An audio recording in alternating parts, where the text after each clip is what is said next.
teman-teman, saya Winda Afriani dari kelas BK2A jurusan Akuntansi Politeknik Negeri Jakarta.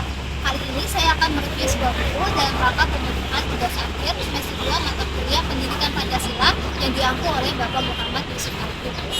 Buku yang akan saya review adalah buku bertemakan HAM dengan judul Hak Asasi Tersangka Pidana yang ditulis oleh Dr. Munir Fuadi SH dan Sylvia Laura MKM. Buku ini diterbitkan pertama kali oleh Perdana Media Group tahun 2015 dengan jumlah halaman sebanyak 312.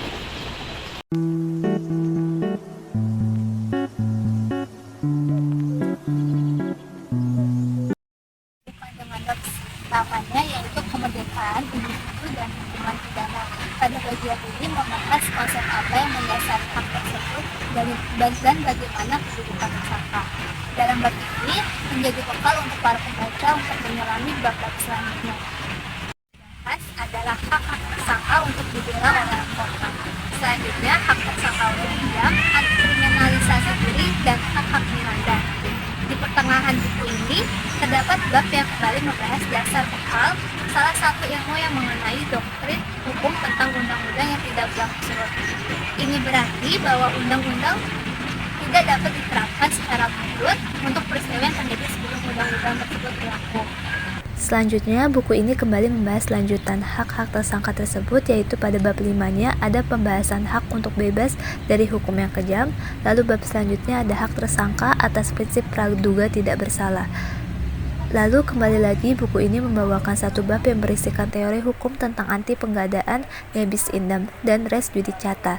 Ini berarti larangan diproses hukum seorang dua kali ke pengadilan yang disebut dengan istilah nebis indem yang dalam sistem hukum perdata dikenal dengan sebutan res judicata. Aturan ini diatur di International Covenant on Civil and Political Rights.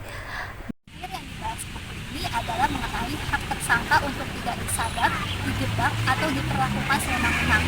Di dalam buku hak asasi tersangka pidana ini berusaha membahas secara mendalam tentang ketidakberdayaan tersangka, terdakwa, atau terpidana meskipun kepadanya oleh undang-undang telah dianugerahkan hak-hak dan kewenangan yang sudah diakui secara universal.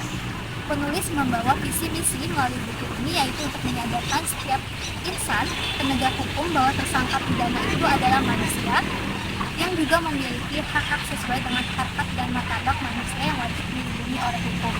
Meskipun mereka merupakan tersangka atau terpidana, tapi sebesar apapun dosa-dosa yang mereka telah perbuat, tak pantas mereka dimanusiakan. Penulis datang dengan sebuah hasil penelitian, pengamatan, dan perenungan tentang segala sesuatu yang bersangkutan dengan hak-hak asasi tersangka pidana. Buku ini dibuat secara apik, dengan bahasa dan alur pikir yang lembut, dan dengan pembahasan pada kualitas yang terjamin karena kedua penulisnya sendiri berpengalaman dalam terjun langsung dalam dunia hukum. Namun demikian, sebagai ciptaan manusia terdapat beberapa kekurangan yang saya lihat dari sisi pembaca. Dalam buku ini jarang sekali menjelaskan istilah-istilah hukum, sehingga bagi pembaca awam akan merasa kesulitan untuk memahaminya. Sekian review singkat saya mengenai buku ini. Saya akhiri. Wassalamualaikum warahmatullahi wabarakatuh.